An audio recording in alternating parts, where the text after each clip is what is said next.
And the snow in this film is made actually out of ice and water. Previous to this, I'm reliably informed they used to use cornflakes painted white and blow them around the set. So we are seeing innovation there. So we got an Oscar for producing snow effects and other effects. Why I think it's important and why I think it's worth looking at now is because of several themes which are biblical themes that run through it, and you might notice them, and we'll talk about them at the end. Notice, if you will, the way that it's presenting life. It's often considered to be a saccharine film or a bit too goody-goody. But one of the things which one of the critics points out is if it's a goody-goody film, it's really only a goody-goody film for the last 4 minutes. It covers death, suicide, corruption, bankruptcy, slum tenancy and slum landlording. It covers all of that. And so one of the things which is said, if it is a schmaltzy film, then it covers all those bases, including death and suicide or whatever. Then it's doing extremely well. You know, there aren't many Merry Christmas films that cover all those areas. And it gives literally gives an acting lesson from James Stewart. There's a part in it where he actually breaks down and prays. He's in a bar and he actually prays, and it's often cited as a really good piece of direct acting. There's just him. You hardly catch his words, but it's often used, two actors, to say, if you want to get a feeling across, look at the way he does it here. Look at the way he actually prays. And he's at the end of his tether. You'll watch in turn, and the director and the actor working together create a wonderful effect of somebody coming apart in front of us. Okay? So, again, if it's a small C film, there aren't many people who literally experience that level of dissemblement. And the metanoia that happens for him, we can talk about, because there's lots of ideas about that. Let me just place it in its context. It was made in 1946. Stewart and Capra had not long been out the armed forces. Both of them fought in Europe. Capra had made several films for the army, including Why We Are Fighting, which is considered to be a masterpiece of documentary about why America should be fighting in the war. Yeah. They had to make films about it, apparently, to keep people convinced. He'd also done Mr. Smith Goes to Washington and It Happened One Night. So this is the third or fourth film which was considered to be successful by him. His career went into wane after this, actually. And it's often said because people could no longer face films that were as wordy and as emotional as this. So see what you think. Okay. So it's post-war, which is considered to be why it is such a direct piece of literature, particularly even classed as propaganda for the American way of life. But it's not pro the American way of life. I think it's a Christian statement which is being made, because both Capra and Stewart were committed Christians in that sense. One a Catholic and the other one a Presbyterian. So it's interesting in that sense, and I think essentially it's the Book of Job set in CinemaScope, but and translated into the 20th century. So we'll have a little discussion about that after. Okay. But watch Stewart, he's absolutely brilliant all the way through. Thank you. Thank you. Just a bit more than the ladies. But I was sitting in Ron's office before, and I happened to notice he had a wonderful poem. And so I just thought, very apt, and I thought I'd just read it to kick off the proceedings tonight. No man is an island, entire of itself. Every man is a piece of the continent, a part of the main. If a clod be washed away by the sea, Europe is the less, as well as if a promontory were, as well as if a manor of thy friends or of thine own were. any man's death diminishes me, because I am involved in mankind, and therefore never send to know for whom the bell tolls. It tolls for thee. I'll put that back in your office later on. I never noticed it was gone. Now just a few words. I was really heartened to hear you clap at the end of that film, because I do think it needs a clap. And a little bit about the history of it. It came at the end of the war, and Capra and the leading man, James Stewart, had both been involved in the war. Capra doing propaganda and stuff, and producing what we would call the sort of That's Life type pictures for the army, and information things, and Jimmy Stewart training pilots and flying himself bombing raids over Germany, so that they'd come back. They'd been literally grounded for about 6 months when that thing went into production. It was rushed forward to be before Christmas, but it was meant to be released in January. They rushed it forward so it could catch the Academy Awards. It got only the Academy Award for the special effects, the snow, which I think you'll agree, it was wonderful snow. Wonderful snow. Best thing in the film was the snow, as the crowd said. Now, Stewart in that film is 38 when he makes that film, and he ages beautifully in it. Some of the scenes are still used for acting demonstrations, particularly the one where he says his prayers in the bar. But if you like, the journey or the trajectory of his hero through that film is considered to be, by many actors, to be a masterpiece. And to start off by saying it wasn't meant to be a Christmas film, and it wasn't meant to be in any sense schmaltzy. It's considered now to be a feel-good film. And if you say that, you're really only talking about the last 4 or 5 minutes in which it's like that, because the rest of it is a slow descent. You know. Now, we've got lots of themes running through it, but the essential one, which you probably have noticed, is the one that George Bailey never gets what he actually wants. You know? He wants travel. He wants grand operations. You may not have noticed, but the things he's building on the table all the time are grand architectural structures. And in the end he smashes them. It's all part of his sort of very severe depression at the end, when he crashes through that table and breaks all his models down. But his plans all along are grandiose. He wants not just to leave Bedford Falls, but to be a big shot, to travel. You know, when he goes for a suitcase, he doesn't want the first. He wants not one night, but 101 nights. You know, and as a child, he says he's going to have a harem and a couple of wives as well. Oh, okay. Everything is grand. Everything he wants is exotic and larger than life, and yet his life is constantly shepherded back. He's corralled back into that little town and that little company. And that's an important aspect of what Capra and James Stewart, I think, are meant to be showing us. The fact that the life he has is not the one he wants. And the thing that leads him to that metanoia, that where his world crashes and burns, is not just that he loses £8,000, but he loses all his dreams. He hasn't even succeeded in what he's been given to do.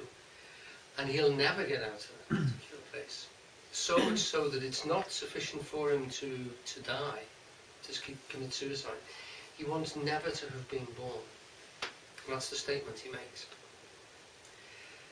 And that echoes the statement that Job says to God. I don't know whether you know the story of Job, but Job is a very successful businessman in Israel. The Bible has him literally having thousands of cattle, acres of land, plenty of money, 1 wife, 10 children. And it's called, in the passage in the Bible, there's a difficulty with the word, but Satan is used in the King James Version. The word that can actually be translated as the accuser. And it starts in heaven, just as the film does.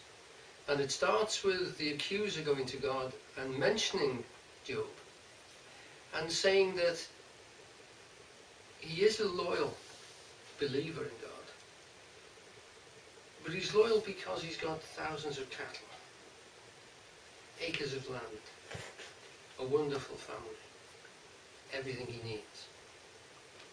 And the accuser asks us to God, how long would he believe if we started to take those things away from him? And God, who's quite a sporting guy, says, try him, see what happens. So they do. They kill his children, all of them. They slowly take all these things away by disaster, lightning strike. I think the buildings he owns all burned down, until he's reduced to nothing, and he still doesn't blame God. So Satan goes back to God and says, okay, well, he's lost all those things, but how about if we attack his person, if we attack his body, we make him ill, we put him in pain, constant pain. Certainly then he'll deny God. So God says, try it, see what happens. So he goes back, and he tries him, he smites him with sore boils, pain, agony in his joints, to the point where he can't really speak, he's that destroyed. And he, at the end of that, he's counselled by three characters, I can't remember their names, but the last one is the youngest one, who comes last is allowed to speak last, and he moderates with Job, talks to him about it. In the end, Job says that he cannot talk anymore, but he really wishes he'd never been born. So he doesn't deny God, he doesn't deny his faith, but he wishes he'd never been born. And then God comes to speak to him. And the answer that God gives him, which is discussed, and the meaning of things is not cut and dried. What you have is like a dialogue, it's like a drama, and God says, Job, can you understand what it's like to be completely in control, to control everything? And he says, no, he actually says, a quote that Eugene used to make a lot, Saul, have you got an arm like mine? Can it actually hold the stars up? Can it actually move the earth? Job says, no. He says, well, you cannot understand the interweavings of reality, of literally what life is created out of, is the gist of it. And what you have here is a discussion along that line. And I think the way it starts and the way it leads through, and literally that statement, I wish I'd never been born, is the one that anchors this into that particular story. There are other reflections in it as well, but I think that's one of the big symbols which is being brought out and meant to be discussed in front of us. The good films, the good plays, the good books are all, I would say, concrete philosophy. They're ideas which you see played out in front of you. So you're not just discussing this emptily, you're actually discussing ideas being played out. And if you take this one, you can say that there are lots of ideas being played out. A great deal is being said about society. A great deal is being said about bankers. Bankers. The topicality of it in that sense is amazing. You know, when Obama came to power, he actually said that when he left college to be a lawyer, that bankers were being paid 10 times what a teacher and a miner were being paid, and that when he was going into office, they were being paid 1,000 times what a teacher or a miner got. And he said, that cannot be true, cannot be written, you know. But they are so capable of gathering money like that, that it needs to be seen every now and again.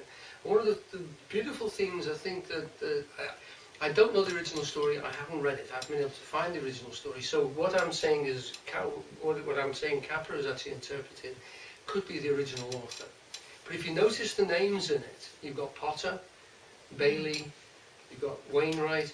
They're all literally everyday trades. They are people who are literally from a village. They're village people. And one or two of them have got extremely wealthy and some of them haven't.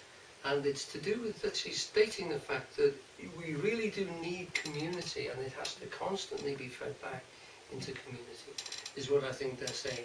And that literally means the Christian values of loving service and charity for one another. And I think that's what he's restating in that particular, by using those particular names and showing the fact that it can, societies particularly, and I think they're talking about American society, can get so out of kilter with itself that the top end loses sight of the bottom end. And Potter in that is the statement who constantly makes those statements, you know. What about they can't feed their children? Well, they're not my children. Immediately he's got this answer, and he's stating this over and over again. And then you've got the father and son thing. We're shown quite a bit of Peter Bailey, George's father, and what he's trying to do with the building and loan company. He's trying to make it, and this is what banks were originally designed to do, of course, was to actually take money and give it to people for enterprise, like building houses and building companies and things, and to help them do that. Potter's job is, Potter's trying to accumulate as much of that as he can. Everything that handles money in that town he wants to control, so that he controls more and more and more. And he does this by manipulating the money, or whenever anybody has any trouble, he withholds funds from them. Instead of giving them funds, he withholds them. He withdraws them and causes them to crash so he can buy them for much less than they're worth. Remember, he offers 50 cents on the dollar for anybody who wants to move their money. So he's actually using the downturns and the recessions, if you like, to capture, to buy as many capital assets as well as he can, so that when it comes up again, he owns more and more. The RBS were accused of that in the newspaper. Yes, Yeah. absolutely. It's so topical, it's ridiculous, you know. Yeah. And the banker got away with it in the end. Yes, and as it did in this. Yeah. But what I think is that we discussed this during the break actually, and it really bothered me as a child when I saw it that he got away with it. The banker doesn't even return the bloody money. I kept expecting him to come in at the end and throw it in, you know, oh, my donation, you know, your money, but he didn't. But it doesn't deal with him in the end at all. Doesn't deal with It him. doesn't deal with him. He's just. He's not part of the he's not community, part of it. and he's Yeah. backed up. He's cut himself off from Yeah. other people, and what he has is only money. Mm. You never see him in relationship with anybody except that goon that he has behind him to push him around in a wheelchair, who doesn't even speak. Well, he's over his left shoulder.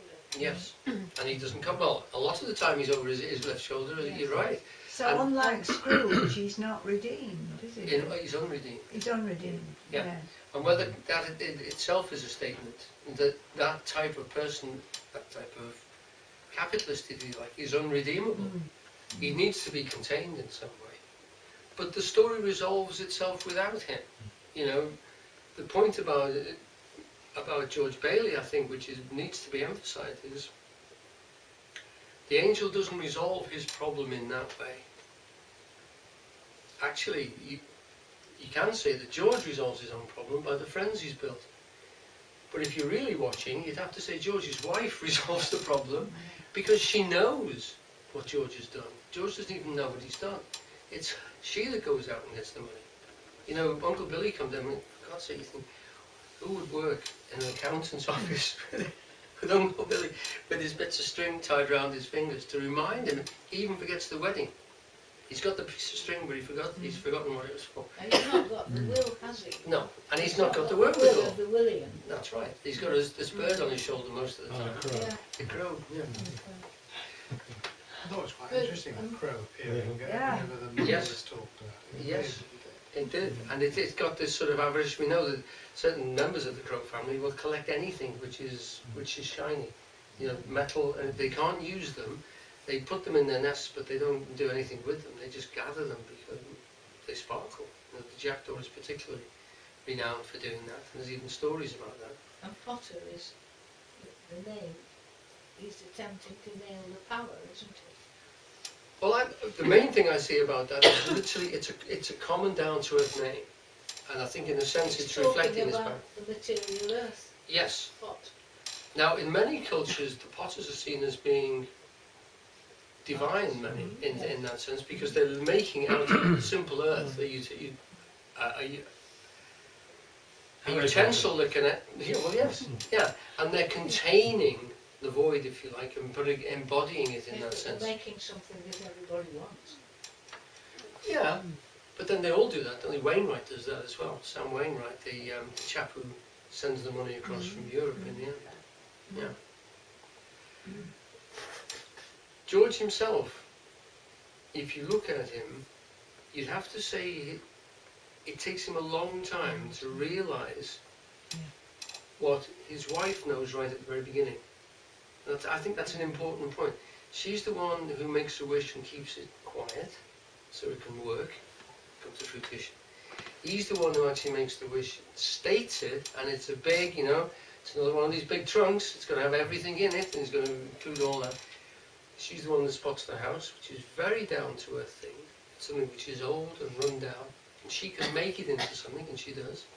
It's her really who gathers him into that situation and builds the family with him. And she's the one who seems to garner himself. Now, one of the things that Eugene used to teach us was that the word freedom has got free and dome in it. And that to be valuable, anything free has to dome itself, because the free is uncontained. It produces nothing. It squanders itself in infinity.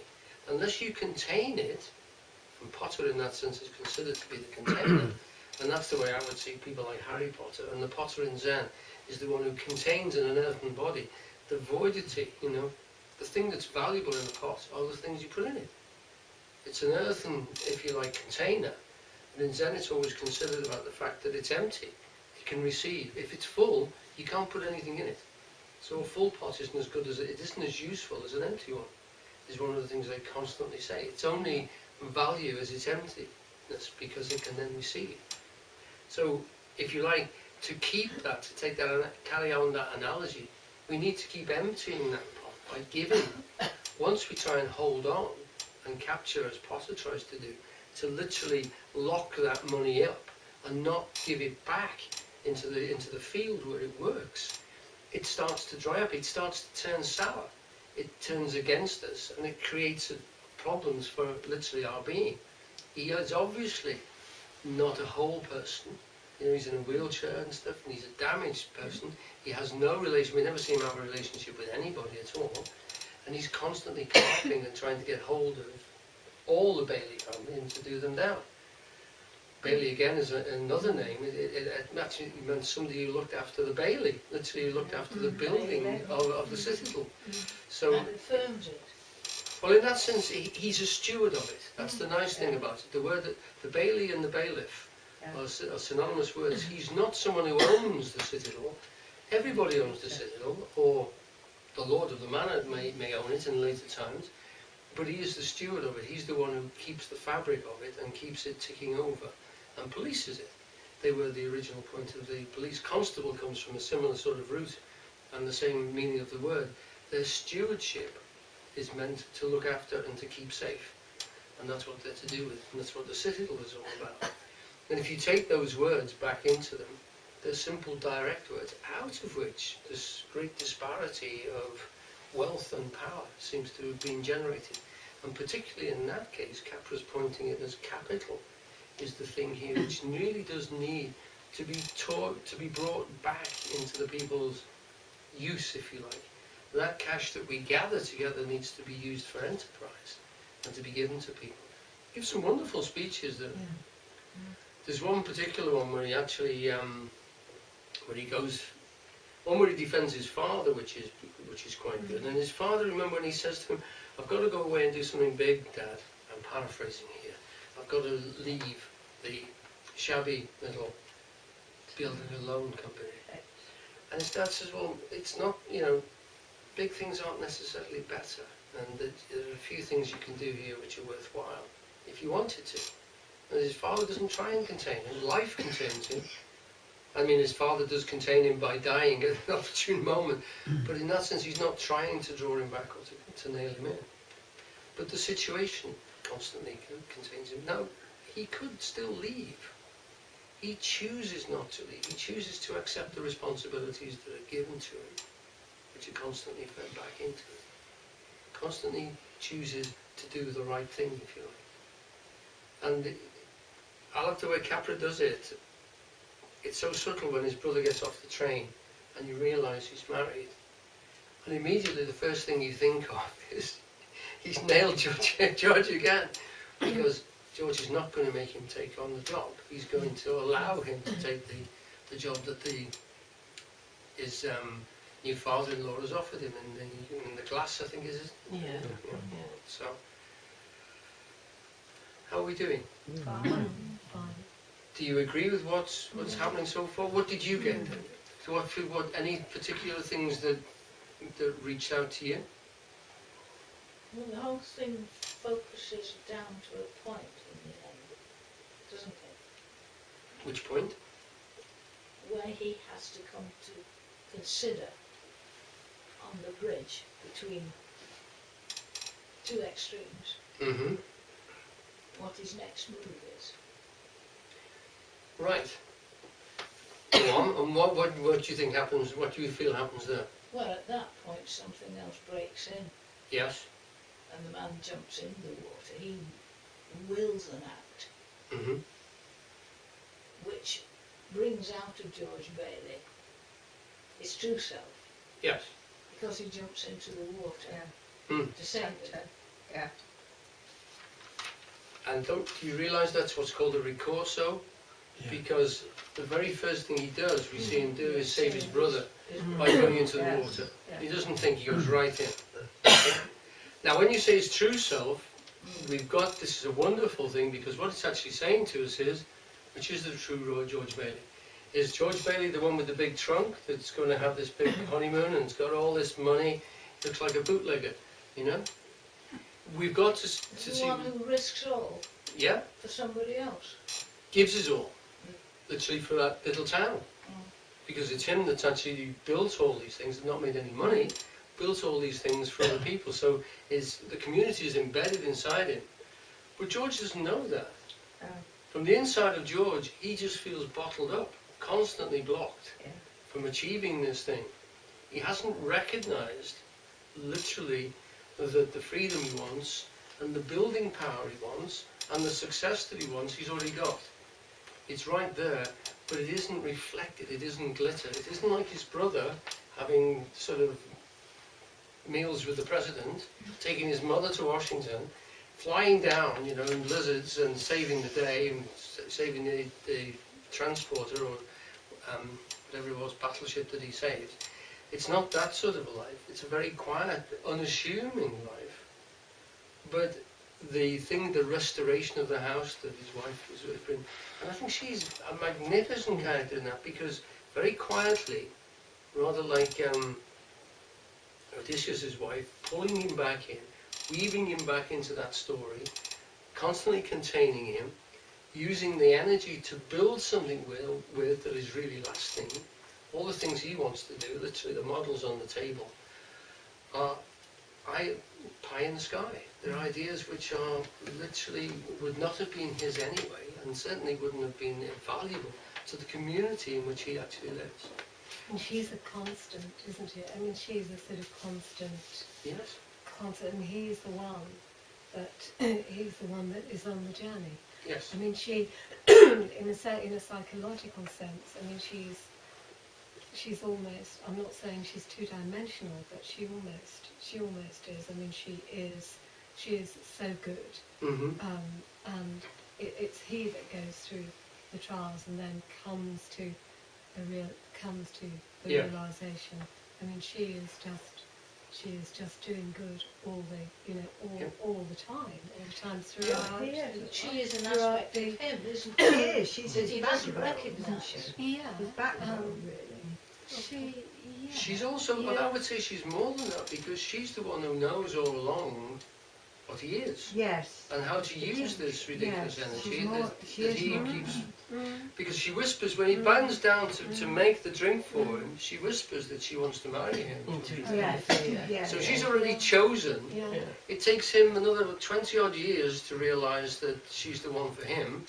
Yeah. And in that sense, it happens just after that ridiculous situation with Mr. Gower, where he saves the day with Mr. Gower. Mm. And again, Yeah.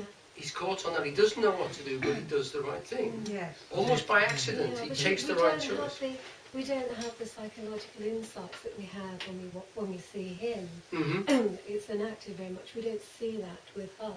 No. We don't see that those inner workings. Well, she hasn't So we changed at can't all, is she? assume really? that she doesn't have them. Yeah. If you were to have a being like her and she was to stand here, she would have her own, internal workings, and we're not allowed to see those because that's not what it's about. So she appears in this way. I've made my As a- wish and I'm not going to tell you. Yeah. Because it so- won't come true if I do. Yeah. Yeah, she's like that. She is Yes. willful in that sense, and she knows Yeah. what she's doing. But you So don't yeah, I agree, we don't need to see that We don't because really. No, not But he really. did put a lasso around the moon, He did. which was a metaphor for the aspect of him that, if you like, is condoning, if you like, isn't it? yes, but he doesn't actually do it. She draws it, doesn't she? Yes. He doesn't. He's forgotten all about that Oh, until yes, he of sees it. Yeah, He yeah, goes, yeah. yes. So Yes, but I again, mean- she keeps gathering it back in and saying, yes, it's a promise you've made, but it would have gone floating off nowhere unless I'd drawn it down and reminded you of that. Well, every man knows that. Yeah, perhaps she's the lasso. And you do see some of her inner workings because when she says she wants to marry him and all that when they're very young, she says it into the ear. He can't hear. Yes. So you do get some idea of what she's like. Well, she is covert though. It's Yeah. inside, Yeah. and you do feel as well she's prepared to wait, Mm. and she's crafty on the phone Oh, yes, she is. to this sort of millionaire who's miles away, Yeah. And when he's actually on the phone, he's not really phoning her as a girlfriend, is he? He's phoning her as come and invest in this thing here. But she she plans that really well, I think. And no, I think she's a wonderful character. I mean, I agree. She is in that sense two-dimensional. But it's the way it is. It's not a criticism. She's it's the just centre of the how film, though, she isn't is. Yes. Around which she it is. spins. That's right. Yeah. That's right. And And she yes. is beautiful. She is that confident, Yes. and she is. Yeah. The sad thing is, if you go back and look at the dialogue, he doesn't include her No. until No, she no. tells him that they're getting married. Mm. All those plans, including where they're going on their honeymoon, Mm. are decisions he's made. Yeah. And she's and it's her that brings the money, don't forget. Yeah. He's gone in there without any cash Yeah. whatsoever, and he's trying to save the day, and she actually brings the money, the £2,000, and she puts it on the table. Yeah. So, without speaking it, if you like, and you could go through that film, and not think, well, actually, George does this and George does that. Well, no, not really. The decisions are not his. The decisions are not his. And a lot of it is being triggered, if you like. He's a reflection. I would say he's better than his father in the fact that he actually vocalises it better. But without his wife, he would not have achieved, I don't think, because he is free and he isn't free-domed. He hasn't got that containment where the energy can actually do something substantial and make a difference. But if she doesn't act, they'll all go down. I mean, if he goes down, if she doesn't do something, they all go down. That's the children and everything. Yes. So I mean, she at that point takes the initiative at somewhere behind in between the scenes. She's taken the initiative. It feels more to me, Andrew, I agree with you, that she is the initiative all the way through. Because she seems to know what this man is possibly useful for. Whereas he hasn't got a clue, really, because he, if you like, he's all froth without any liquid, where she is actually more grounded in Oh, that he's sense. not. He's not all froth. No. He's a dreamer. Well, There's more substance to him than Yeah. that. well, by dreamer I mean froth. Sorry, Ron, you were going to say I was something? just going to say there is the point in the film at which he really does seem to take the initiative when he dives into the water Yeah. and he lets go of all the troubles and distress that he's got, and he's identified with that Yeah. person in the water, and he's attuned to it, That's right. and he's going to save it and bring him out. And isn't that true in the film all along though, where Yeah. he's going to waste and squander himself, Yeah, and life, if you like, gives him a crisis where Yeah. he actually has to rise to it. And the angel realizes this, and when he's just about to make a mess of everything and throw himself in the water to kill himself, yeah, he gives him a reason to dive into the water to save somebody, mm, which is a wonderful sort of double loop. yeah. The first time it's real water, and the second time it's psychological happening in him, isn't it? It's not, in other words. You don't believe in angels and bells? And Absolutely. Oh yes, okay. Definitely. It's nicely played where you can see it Yeah. both ways. Yeah, Yeah. I love the way that sort of the bridge yeah. curator or whatever the hell he is there falls off the chair Yeah. and so you get this wonderful point in it that is this really happening to George or is Yeah. what's going So on? you have the humour side by side. It doesn't allow itself to get too holier than thou, and that's what I think. Yes. what the There are film lots of shows. biblical references in it as lots, well. Yeah, Yeah. yeah. And the child is playing harp the herald angels sing, you know, Yes. before he rampages round the house and actually meets up eventually with an angel with their wings. Yes. And I can't find I agree with you, but the other big theme that goes right the way through it is Buffalo Girls, which is running through in most of the things where he's with Mary in the first part. I agree with that part in terms of this angel concept. And if we remember that the word angel originally meant messenger, this is, if you like, a messenger which could be from a deep psychological level, and that's one of the ways of interpreting it. What I like is also is the way there's no attempt to do anything with the heaven scene other than twinkly stars. First time I saw it, I thought, that's a cheap effect. That's probably cost them about. On Eight today's quid. graphics, it's rather simple. Isn't it? Yeah. But you think, what else could you do with it that wouldn't distract you from the story? It wouldn't make something too real or too laughable. The angel aspect of it is laughable. Clarence is laughable all the way through, with his nightshirt and he's nearly 300 years old, etc.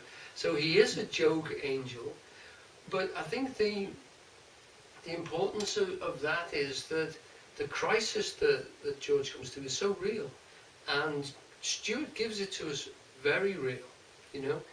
When he gets hold of Uncle Billy and that he lifts him out of the chair, and one of us is going to jail, and it's not going to be me, and sort of throws him down again.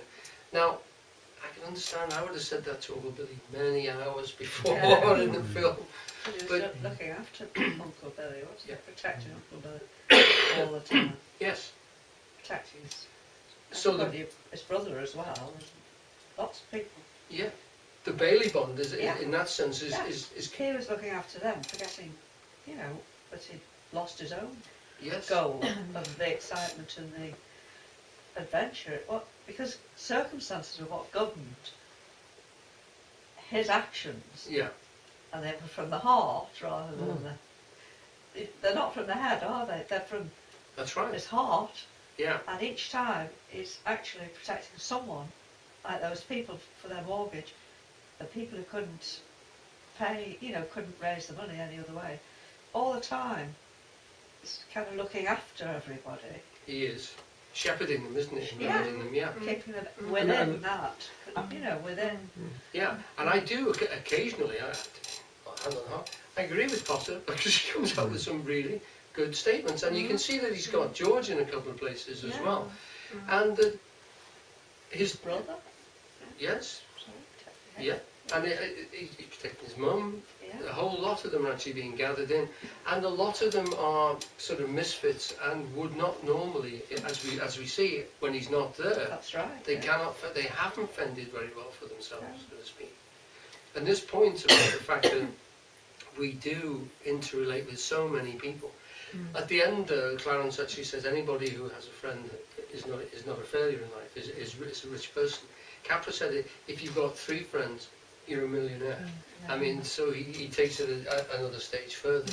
And he sort of meant it in that sense that is the reflection of our life that we should look for. It's that, the meaning of what we get from that is far more important than money in the bank, or if you like, glamorous trips abroad and things like this in places that you've seen. All those things are meant to reflect back integration and interrelationship with the world, and that's what he's actually saying. And of course he's saying this at the end of a colossal war. I don't think this would be said in the same way again. These people were coming back from overseas. They'd done all the adventurous things, and to a large extent, when critics look at Capra's work, and not just this one, but they're saying he was of that particular era when, coming back from war, these people had spent 6 years, well, the Europeans had spent 6 years, the Americans about 3, completely involved in a crusade, if you like.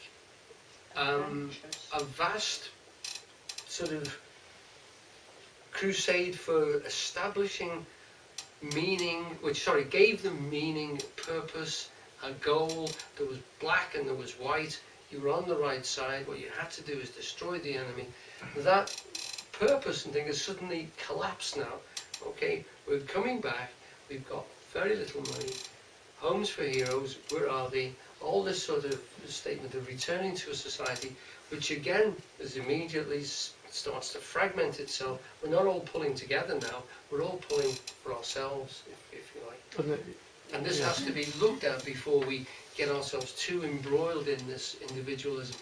Yes, the other thing, coming back from the war,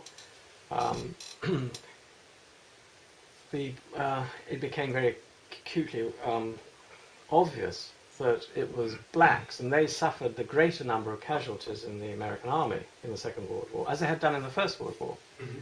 And they were, a lot of black regiments. Most of the officers were, certainly in the First World War, to a lesser extent in the Second World War, and the American army were white. And when they came across, they suddenly, of course, found, as they had done in the First World War, that the French black colonial soldiers they had mixed much more freely. So there was there was that as well, the problem of the racial politics in America, that they came back to a society which had spent a huge amount of money a second time for a country that that 200 years ago they'd left. They didn't want anything to do with Europe, but they were forced in by Japan at the end. And then suddenly came back to a society that was totally different. I mean, here there were black men who had won, the Purple Heart and whatever it was, and the society was not the same at all. I mean, it was beginning to change. It was.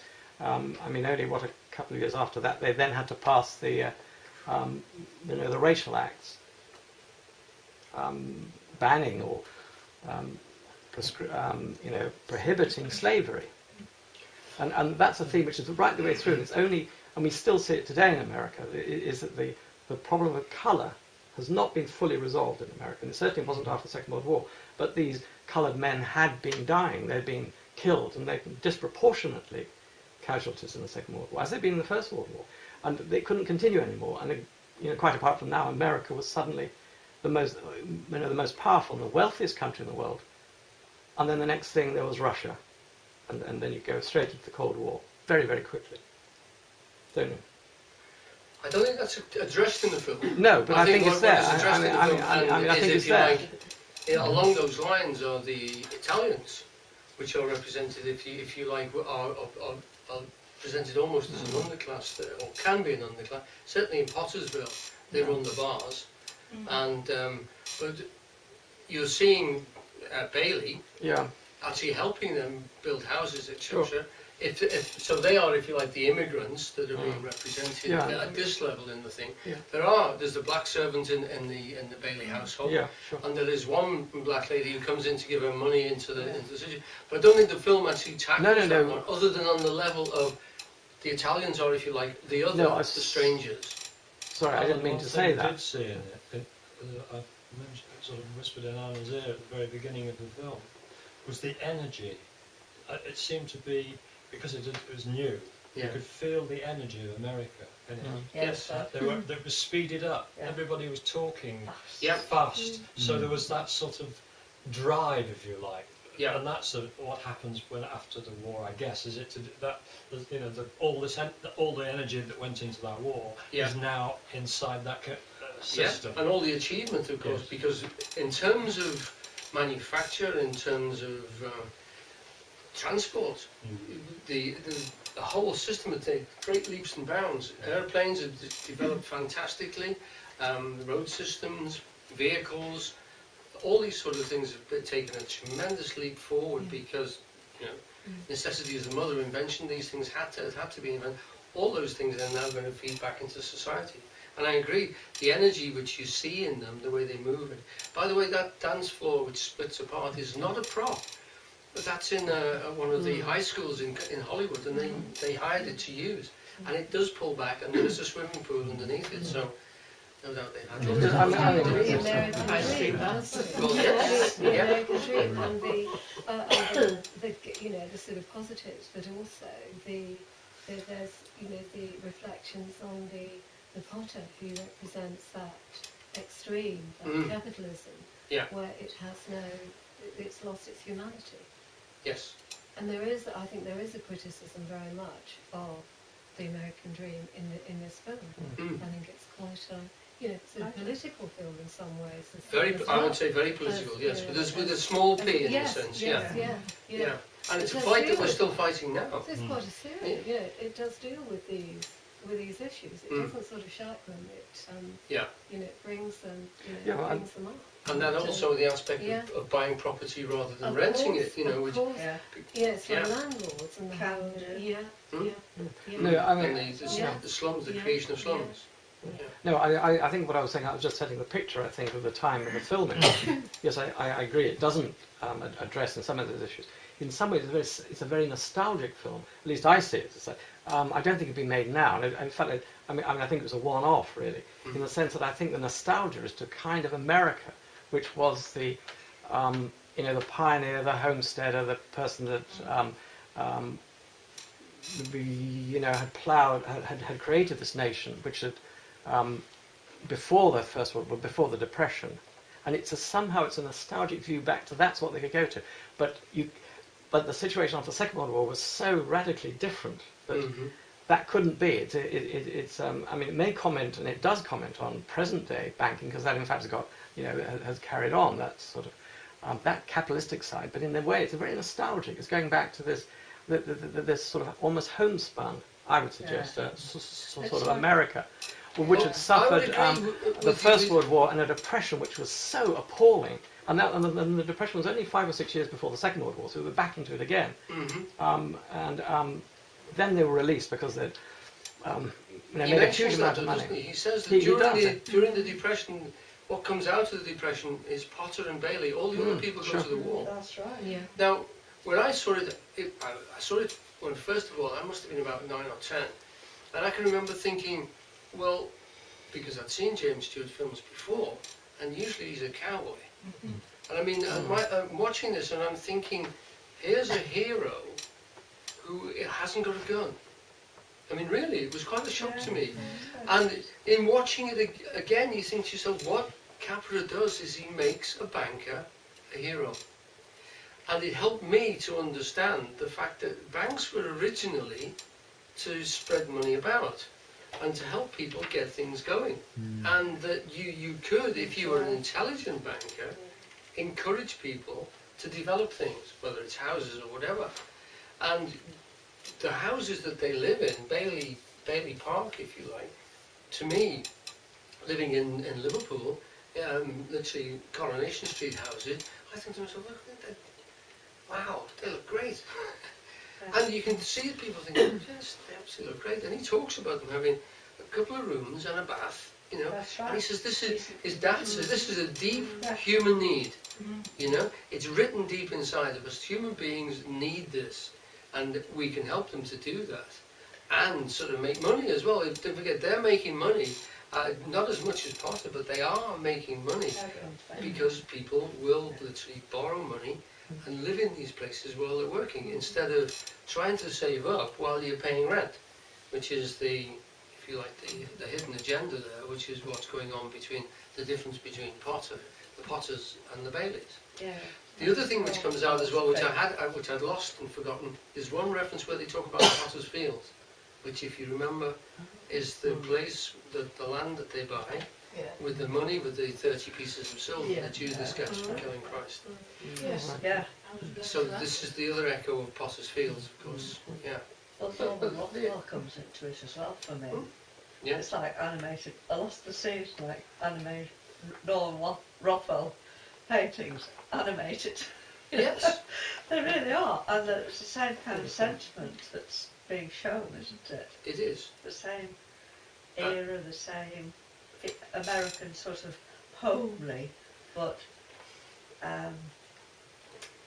you know that you can get anything if you really work in America, but nevertheless the homely family centre is of a great importance. Yes. And that the small town Small is the town embodiment life, of that. Yeah. Yeah, can do, Yeah. but in a small town, you know, it's... And at that time, probably the nostalgic thing is the fact that most of the people, even the ones who lived in the cities, had come from small towns. Yeah, And in a sense, that's still true for us, because we tend to watch, if you like, that nostalgic thing that we get from us is village life. And I actually think things like Downton Abbey and Upstairs Downstairs reflect this, you know. yeah. Everyone knows their place. Starters, yeah. It's very saccharine and it's very sort of iced and stuff, but you've got this community who are actually working for each other, and this is the way it's always portrayed. But I think village life, in a sense, or they would say small town life, the picket fence, which are Yeah, obviously right. set Yeah, out. exactly that. Yeah, and he references the picket fence directly. You know? Yeah. That's probably why the Also, villages are Yes, they do. Exactly, the chocolate box in it. You know? why they put the pictures of the small villages. For me, before That's all right, that. that's it. Hang on a minute, sorry, Kath. Kath's got a question, excuse me. Oh, No, I was just saying, for me, the essence of the whole thing, before all the village building and everything, is actually where he's at the bridge the second time, and he's actually glad that he's alive. Yes. Oh yeah. That is the central point for me. He's glad. He's seen the way it is not to be alive, Yes. and, you know, he wants to be alive. So Even that, though, that is the essence for me. yes, You know, he's saying, I'm so glad to be alive, let me be alive. with these problems, he hasn't lost his problems there. That's the point. So he's willingly picking up his cross, if you like, and saying, I want the burden. The burden is the point, Yeah. if you like. And he goes back into the situation. He says, hello, Merry Christmas to the fellow who's going to put him in jail. I'm going to jail, you know. And I mean, the realization is there, but it's still better than that non-community of being completely isolated and lost. And so, if you like, he's already won. Before the money comes in, he's won. And so that's why I don't think it matters that Potter never gets his comeuppance or never puts the money back in. Although I still wait for him to do it. Never once has he done it. But, you know, because he's already saved on the bridge. He's saved by the way he runs back through the town, shouting to everybody, and the policeman who's literally just been shooting at him. As my dear wife said, look at the way they shoot across this town in America. He's running away, surrounded by people, and bang! You think, how many innocent bystanders are being shot here? But from that scene, literally a couple of moments later, he's talking to the policeman again. I think that's really the interesting part, for me, you know, the interesting part of the film, that nothing really, he goes through that experience of not being alive, Yeah. the result of him not ever being born. And that is, for him, horrendous at every turn. Wherever he goes to his mother, you know, and everything he encounters is not a particularly happy situation. Yeah. So he comes to the end of that, and then he realises when he sees the policeman that he is actually George Bailey again. And at that point, he sees the same situation. The situation itself, his life, hasn't changed, but what has changed is the way he now looks at it. So it's like the thoughts in the mind, that the situation hasn't changed. That is still the same. but he sees it Yeah. differently, and that's the only thing that's changed is the narrative. Yeah. What he's saying in his mind, and he goes back into it. Situation hasn't changed. That's right. And Even the knob still comes off in Yes, his hand, but it it doesn't does. come out. Yeah. It doesn't matter. It's not a problem. No, that isn't a problem, and that is what is in. For me, that it is a real experience. Yeah. Yes. It's a real experience. It's a kind of Buddhist, really, isn't it? It's the thoughts in the mind Mm. that are. It's the thoughts in the mind that we have that have a huge effect on how we on our happiness, our health and well-being. That we I can would- see one thing one way or the other. And Yeah, it's I the agree way with the that. story we tell ourselves, and that is very much illustrated in his in a very dramatic way. I mean, normally it's in a very they're small things. They're small Yeah. things. I would say though, things. what happens? We might what like I to see see is- it in. We might like to see it in a grand way.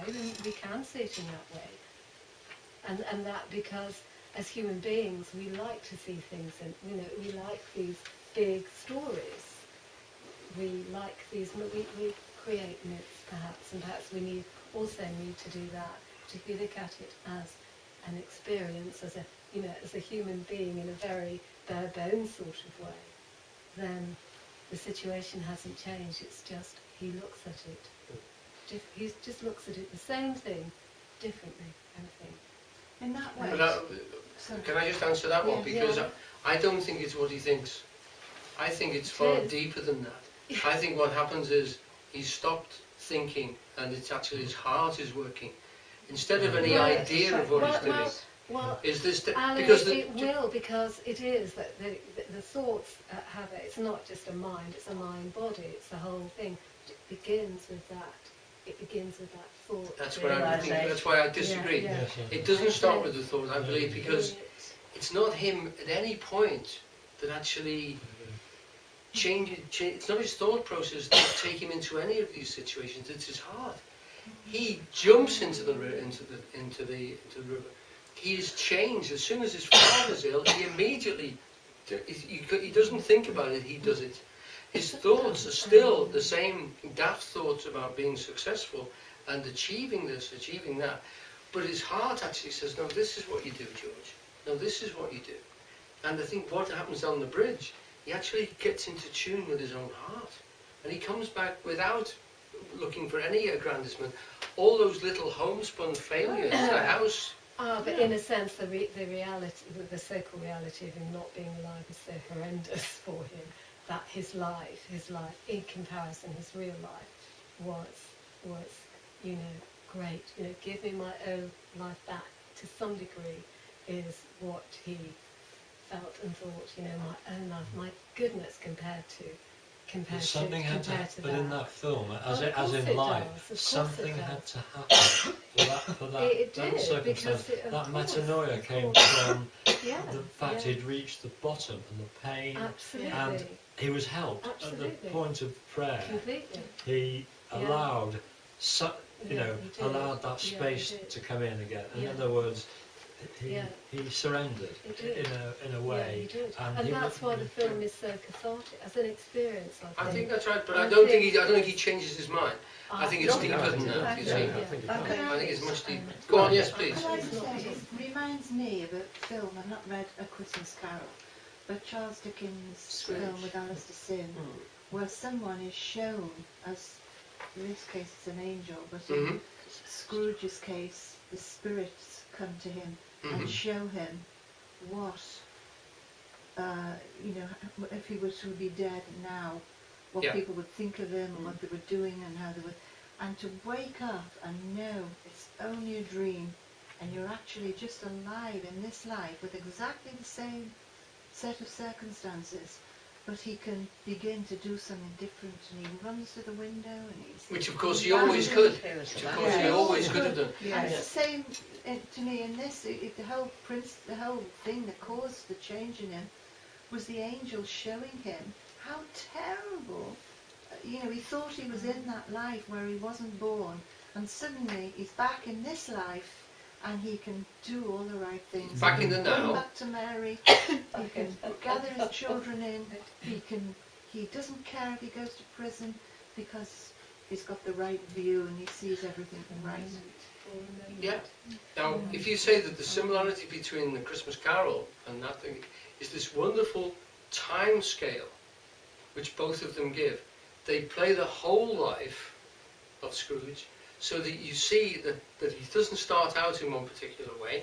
He actually starts out quite a generous being, and he becomes like that. And in this thing with George Bailey, we see the same sort of thing. We see literally his spirit being enmeshed in the world in a particular way, and at that particular point, having lost, he thinks, everything. He thinks he's lost out. He's at the end of his rope, as he said. You know, God, and then he said, I'm at the end of my rope. You know, help me if you can. Fella turns around, thump. And that's easy. He actually gets up and says, well, that's it. I've asked for help. I've prayed for help. There's none forthcoming, so to speak. And then he goes to the bridge, of course, and gets all the help he needs. But that timeless thing I think is very important, because psychologically it's talking about you have to see yourself in a different way. You have to be, if you like, lifted out of what you think your life is and the way you see yourself, and then bring yourself back into a completely the word metanoia is one that means, you know, you've turned around inside yourself, you've changed the whole orientation. And I think the orientation he gets is not a thoughtful one. I mean, I agree with virtually everything that Anna has said, except the fact I don't think it's thinking that he's doing in the end.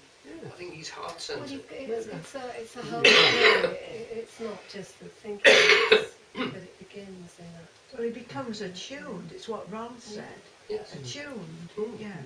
But I mean, Yeah, beforehand. the thing is, before that, Yeah. Yes. he's got an inferiority complex Yes. compared with all those guys who are going back with honours and they're setting up plastic Yes. factories, and he's just this little local, you know, Yeah. guy Yeah. in a tiny little town. And okay, he might not be aware that he undervalues himself as compared with that crowd of glamorous people. So only when, as you said, you know, when it comes to that point, he sort of He knows at the end. he doesn't he? knows who he is. He knows at the end, quite definitely. Yeah. And then the He magic knows his happens. value as well. As soon as he changes Yeah. that state of knowing, Yeah. the money flows towards him. That's right. Yeah. But there was also when he was, someone made a couple of little references to his adding, you know, to the fact he was ordinary because he wasn't doing all these glamorous things. I've forgotten who said it. It's Potter that nails him down Telling about him that it about was the car the and that dull- your wife deserves No, a but nice not just house. that. And Well, Referring he to offers the in the war dream, heroes. doesn't he? And he's saying to, what he's saying is, well, you haven't even been in the war. Oh, that's right, I can't yes. remember who Yeah, it of was who course, said yeah. now. Yeah. But I thought, you know, so that's another one. Just push him down a bit. But you there is know. another- Well, himself, he'd feel like that. Potter's very useful, isn't he? Very, really yeah, knows I that. mean- in the I mean- dream. Oh, it was Potter. Sorry? Yeah, When that's Potter right. offers Well, in the dream. Yeah. Yes. In, Yes. the, in the office there, he offers Yes. him all this and he paints the picture to Yeah. him of what he can have. And then they shake hands on it and he goes, Yeah. and he That's does The that. touch, yeah. Yeah. The touch, and it sort of triggers something Yeah. else in him, and he realises that he's being conned at that time, doesn't he? But well, he's being got at, or being, Yeah. He's lost. and, He's yeah. taken, yeah. And so He's actually, he's going to take his own initiative and start. Yep. start But you again. see, I mean, And he would have been a kept man, wouldn't he? He would have been Potter's boy Yes. in that sense, Yes. yeah. I mean, what I thought was interesting here, which I hadn't noticed before, was he is a feeling man before, but it's in a different way. I mean, he's actually thinking. I mean, he's feeling about his brother. He's feeling about these people. I mean, he's in some ways, a very romantic feeling character. He may not be connected up. I mean, you've got to be practical. And this is where Potter helps him in a way. I mean, acting as his enemy in his opposition. He's saying, you know, you've got to, you know, I mean, you're only living on $25 a day. I can give you £20,000 a year. I think he's the accuser from Job, actually. Yes, I think Satan as the accuser. And in a way, I think it's Bailey suddenly is aware of what he is. He's suddenly aware of his feelings, which before were there, that feelings of empathy and altruism and looking and care. I mean, he's a very feeling guy. Suddenly he realises that he is that, and he has his wife to show that to him. Excuse me, sorry, ladies, can you just... Oh, sorry. We lose the unity of the group if you don't listen. I'm sorry. No. Yeah. Sorry, Andrew. No, I was just saying, I think he is a feeling guy. He's got to connect it up and integrate it, and he has to change his attitude towards his own feelings, you know, as well as, you know, his, I mean, he's very good at the head stuff, but he's also actually a very warm-hearted guy. He can't say Yeah, it. because even in the first part where he was going abroad, he booked his tickets, he had this great feeling that he ought to stay. Yeah. But he's got it in his head, he's got my tickets, I've got to go. Yeah. But he still feels he ought to be Yeah. there. Yes, I think And there's no contest at all when something goes wrong. Yeah. You know he's going to stay. And you can feel it sort of climbing over him, this sort of horrible feeling that he's got about staying, but he's going to do it. Yeah. I think he has to realise himself in it, and he realises himself at that last moment, and of course he fights it till the very last knocking. He's about to commit suicide before he realises, you know, that there's a level to him which has always been doing the right thing, and that he hadn't recognised it himself, and that it's still there, and it can still save the day, and he doesn't need to damage himself in that sense.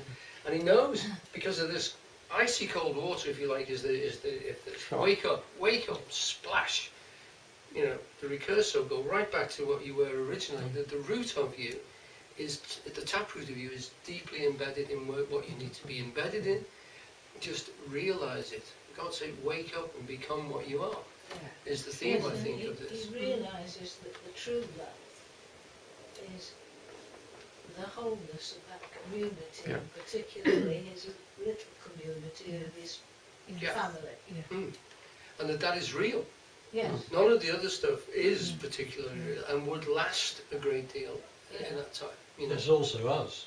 That's the point. That's the reason why we're here. We're watching ourselves, aren't we? Yeah. Oh, yes. And that's why it's so cathartic. It's really absolutely cathartic to film.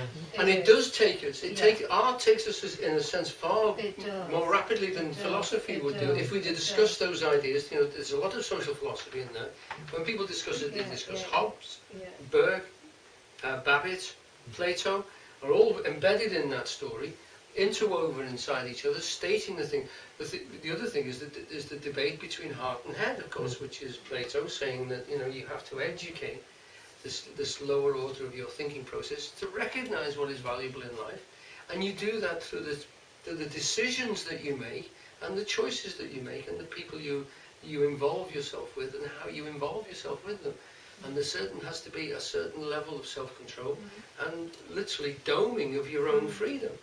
Because unless you choose an area to work in, you are not going to actually achieve anything at all, because the energy will dissipate. You have to contain it.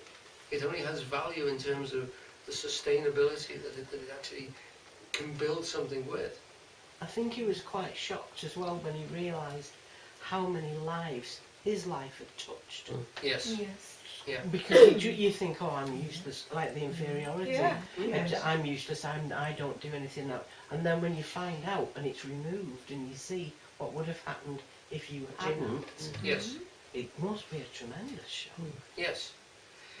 And I think that's also true of society as well, that unfortunately lots of society don't recognise the fact that they're only able to work in a particular way because other people are working in similar ways and doing the things that they don't do or can't do. And that's maybe what Obama was getting at, the fact that we do need to spread this wealth about a bit more. And we were at a talk about 2 years ago where Sherry Blair was saying that philanthropy is running down. The level of giving is less than it was in Victorian times nowadays. And we have very rich people who are not actually involved in charity. I mean, it'd be very interesting to see how much, in fact, she's given to charity, which I think is probably pretty low, I'd imagine. Yes. You know. The people who came from the Philippines raised 70-odd million in very short time to send back home. Yes. I'm already a little bit I hate to sort of put the paw on this, but whenever you look at these things, lots of these countries like ours don't actually give the money that we said we would. We pledge it, and our governments pledge it. We've got it, so we'll give you some. But it doesn't always follow through, and it does not always get to the countries where we said it was going to go. Yeah. And so you have to. There are so many variables in this, Yeah. and it really is a very sort of difficult area to be. And I'm not saying that charity would be particularly the way forward. What Capra is saying is this is not just charity, but charity is caring for people in that sense, and caring for them in business. Well, not yes. literally doing people down to death. Were they saying charity begins at home and forming a co-op? Yes. Yeah. And in that sense, in the community. One of the great things that Fred Freeman, we mentioned him before, one of the things that he was very keen in doing, and he tried to embody me in it, and I just had no success with it at all, was to give payroll giving. What he thought should happen is that charity should be taken out of the payroll from people who are working, and should be spent in the area on the things that the people chose to put the money to. So if you had a company, you did it, and somebody under the workforce chose where that money went to. But not to not give at all, but to give to something that you could watch. And if it was a local football team or a scout group or a hospital or something, to go and see that the money was spent right, because he said otherwise it won't be. Yeah. Because whoever gets the money will do what they wanted to do with it, rather than what you meant it for. And it's your damn money, and it should be your money until it goes to the end user, Wonderful idea. Wonderful idea. In shops, some of the shops now they do it, don't they? I know it's only about that much, Yeah. But in Waitrose they have all those little, and you know they're going to be within a range, 10-mile range of Yes. where you Little put. charities. Yeah, and it is accountable. Well, And you know that there are some. And they show you how much, and how much each one got. You could actually check if you wanted, couldn't you? If you really did want to.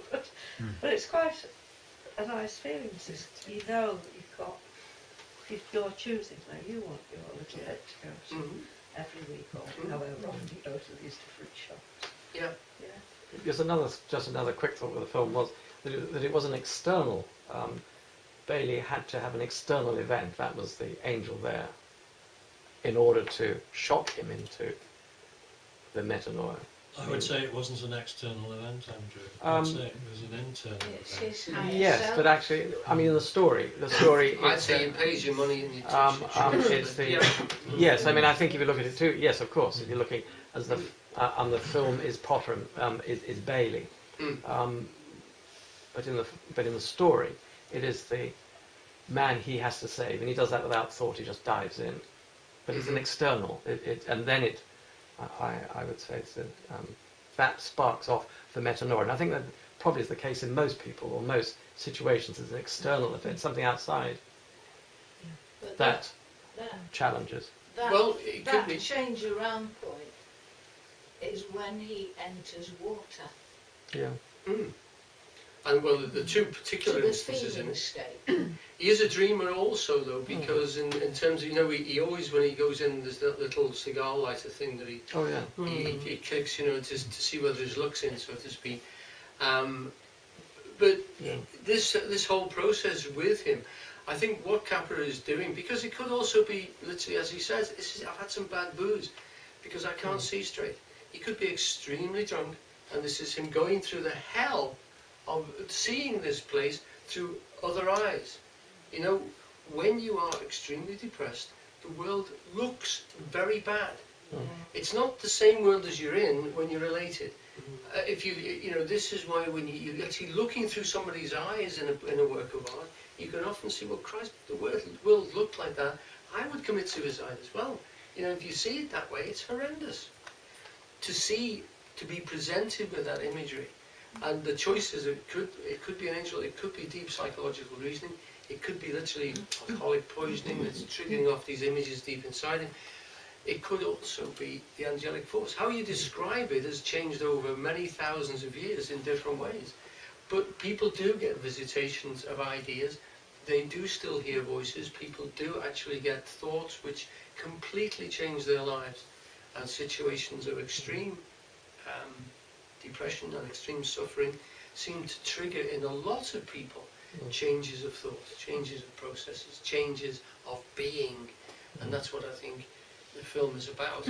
And you know, that we argue the different details is really healthy because it's meant to trigger all those things. But there are so many things said in it which all point to this possibility of human beings of seeing the world differently and changing, literally. And also seeing a world that is relational. I mean, Potter is, I mean, in some ways, Potter is condemned now in all audiences forever on to be the baddie. If he'd actually given the 8,000 back, if he'd come clean instead of being sneaky and nasty, then in a way, his image, his Potter is, I mean, he's saved himself. He's not now. It's as soon as the titles come up at the end, Potter hasn't been, you know, he may have done later, but he hasn't done. In the eyes of the audience, he's still the baddie, and that's very important. He needed to be there for Bailey to, you know, be opposed. Yeah, he needed to come up against that.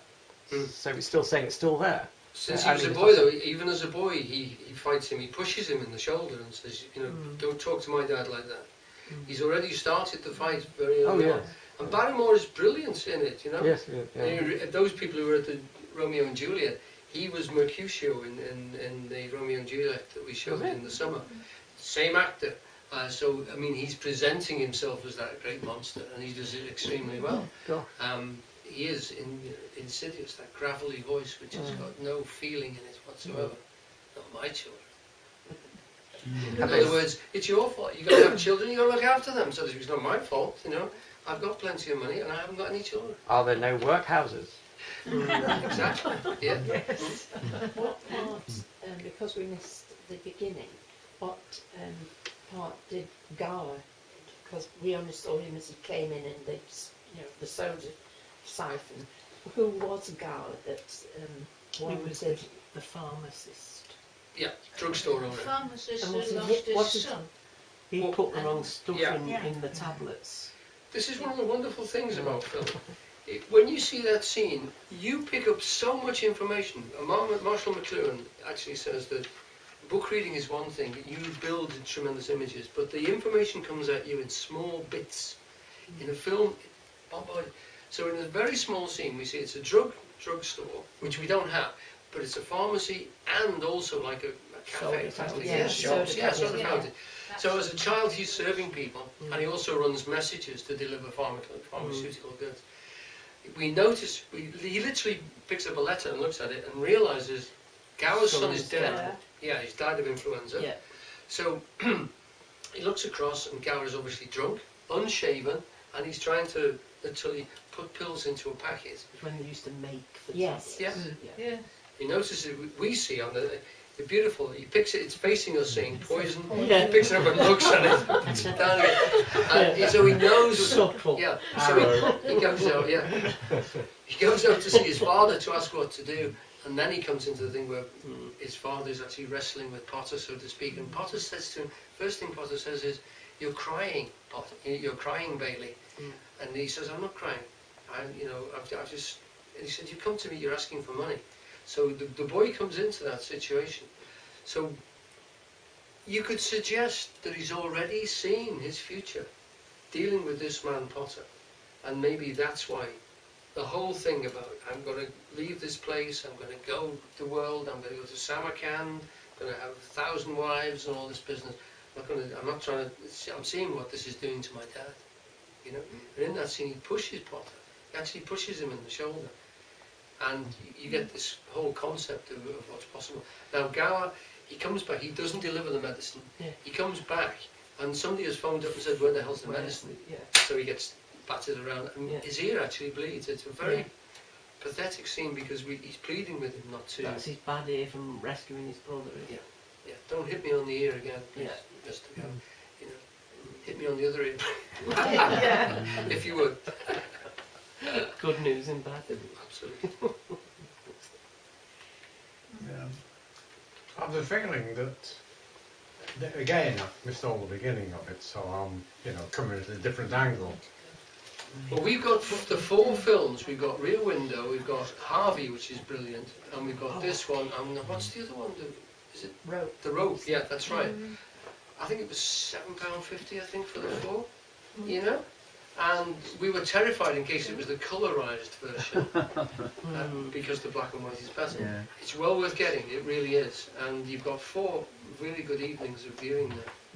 The rope is strange, it's very good, but it's quite nasty. Quite nasty. We have to go now, excuse us. Thank you for having It's a pleasure. Something that might interest you on a similar theme is Steve Martin's Leap of Faith, which is excellent. Quite It's really. Silas Marner, actually, transported into the present day. Right. It's a wonderful film, It yes. is, it's excellent. Every time you watch it, you see something new in it. Yes. And also the 9th configuration. Don't know about that. selflessness. It's just incredible. Right. Up to the last line Oh. in the film. Superb. Oh. I'd certainly endorse Leap of Faith. Yeah. Yeah. We can see that tomorrow night, can't we? Indeed, Yeah. yes. So excuse us. Thank you for coming. Bye. Thanks for having us, as we say in North Manchester.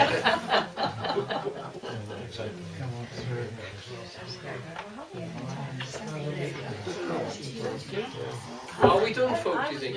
Sorry, no. And what kept coming back to me was, you know, in Classic Conspiracy, Eugene talks of the 2 male and the 2 female principles. Yeah. Female being inertia and Yes. and sentience, and male being ideas and building things. Yeah. And I thought James Stewart and his wife as being kind of the epitome of the male and female versions of that, and how they actually, those 4 principles, how they actually interplay. And I think Eugene actually says in that passage Conspiracy that it's the female principle's job to actually bring the male principles into sentience, and I think that's what the end result is, isn't it? It's certainly what happens in the film. That he actually is brought into sentience. I would say. Now, a lot of people don't even notice the wife. They just think she's the little wife at home without noticing the way that she's the one that doesn't make the big decisions by making them happen. She makes them happen in what you'd have to say from a masculine point of view, an underhand way. By assuming it's going to happen anyway, and making it happen despite all the other. Yes, it's beautifully done. You know, this is often it happens in Shakespeare too. He underwrites the female part, but she is actually governing the transaction. Anyone who knows Midsummer Night's Dream knows that Hippolyta is controlling Theseus, and Titania is controlling Oberon. The whole process runs through, and in recognising that, you recognise that yes, it could be inside a human being's economy, but it could also be in the relationship. You know? I remember talking to Eugene once about the fact of what it is that women see in men. Thank you very much. Good night. Good night.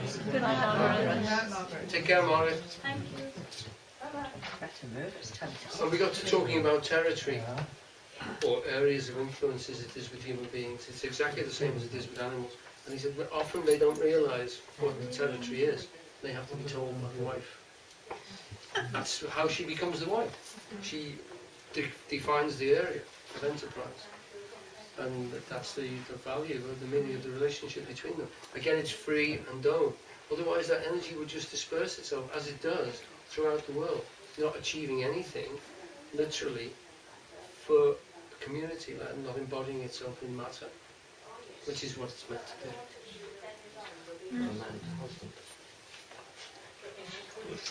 Thank you. Thank you.